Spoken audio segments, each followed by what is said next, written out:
perkara PDIP itu terdaftar di register 133 di 2024.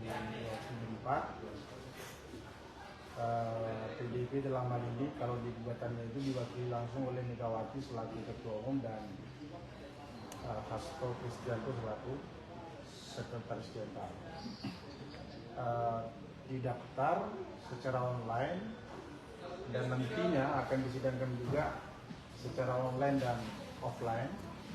Itu didaftarnya tanggal 2 April 2024. Nah, gugatan di PT UN itu sebelum ditunjuk majelis hakim untuk memeriksa, menyelesaikan dan memutus, itu diverifikasi dulu oleh ketua pengadilan. Proses verifikasi dan musyawarah itu disebut dismisal.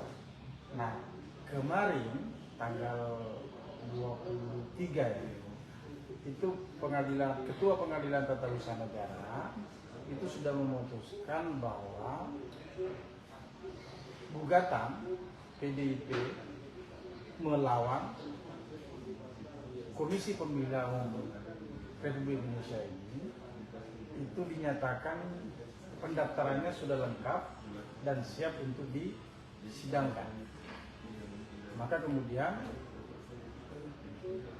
ketua sudah menunjuk majelis hakimnya dan majelis hakim yang ditunjuk juga sudah menetapkan persidangan berikutnya, yakni tanggal 2 Mei 2024 pukul 10. Tapi agendanya masih pemeriksaan persiapan namanya.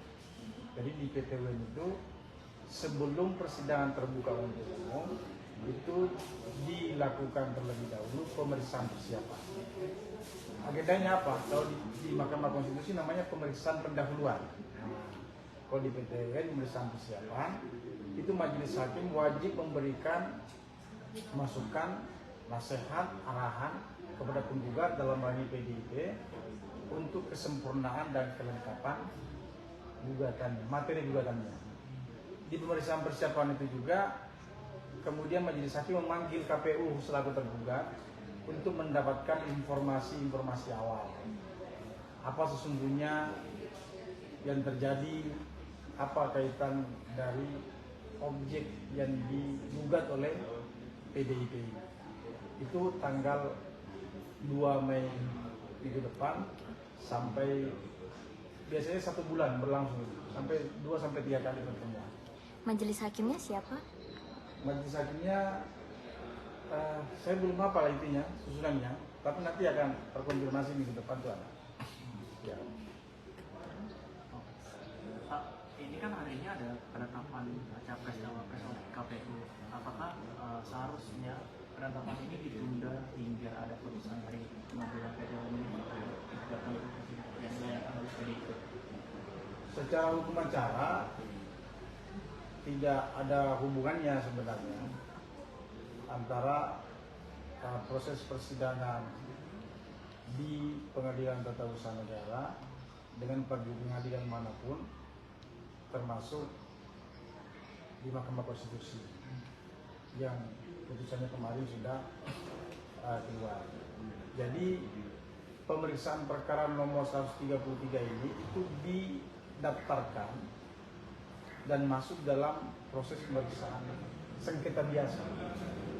Nanti dilalui pemeriksaan persiapan seperti tadi saya katakan, terus ada jawaban dari KPU atas gugatannya PDI, kemudian PDI diberikan kesempatan lagi untuk menyampaikan replik, kemudian setelah replik KPU diberikan kesempatan untuk menduplik, nah baru masuk di bukti surat, periksa ahli, saksi dan seterusnya.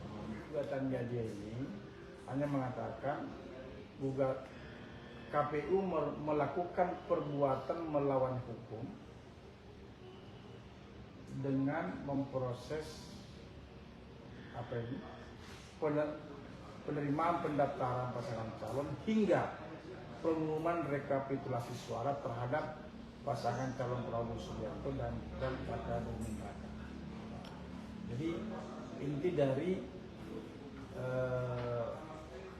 gugatannya PDIP itu seperti itu. Ada perbuatan melawan hukum oleh pemerintah dalam badan hukum dan KPU dalam hal menerima pendaftaran pasangan calon hingga pengumuman rekapitulasi suara terhadap pasangan. Jadi gugatan ini, kalau pertanyaan tadi apakah ada katanya di MK, kalau sepanjang kami perhatikan, gugatan ini tidak menyertakan dan tidak mendalilkan hal-hal yang terkait dengan putusan Mahkamah Konstitusi. Jadi seperti itu.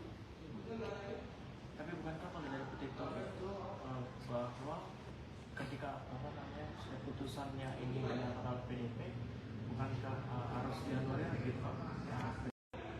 Itu nanti majelis hakim memberikan pertimbangan dan putusan hakim. Saya menyampaikan di sini itu hanya merujuk semata-mata kepada materi awal ya, materi awal gugatan, karena materi gugatan ini masih memungkinkan berubah setelah pemeriksaan persiapan, karena di situ nanti ada perbaikan-perbaikan, ada saran-saran dari majelis. Tapi berdasarkan gugatan awal, maka gugatan itu adalah gugatan perbuatan melawan hukum oleh badan pemerintahan yang dalam hal ini KPU RI. Terkait apa? Terkait penerimaan pendaftaran pasangan calon hingga pengumuman rekapitulasi suara terhadap pasangan calon Prabowo Subianto dan Gibran Rakabuming. Terakhir nih Pak, ini kan lagi ramai soal yang kami cek ya itu Pak. Sejauh ini apakah sudah ada PTL juga sudah menerima? Sejauh ini sepanjang pengetahuan dan informasi dari pelayanan terpadu satu pintu ke saya selaku juru bicara di sini itu belum ada. Karena ini kan baru tahap awal ya, baru pemeriksaan persiapan minggu depan itu masih tertutup, ya masih tertutup.